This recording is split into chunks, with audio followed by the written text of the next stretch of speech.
Labs, ito yung aking pinapainom sa aking amo. Dahon na pinatuyong malunggay, ito yung mga lalabs ha. Sa lahat na may mga diabetic dyan, kahit anong klase ng sakit, the best talaga is malunggay, no? Ayan, at tatakpan na natin to.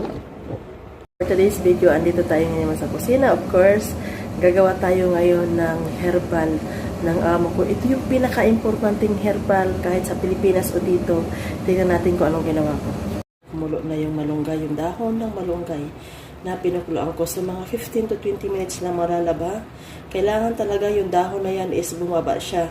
Ibig sabihin niya, pag bumaba yan, habang kumukulo, is okay na ang lahat. Kumbaga, lutong-luto na ang pagkakulo niyan.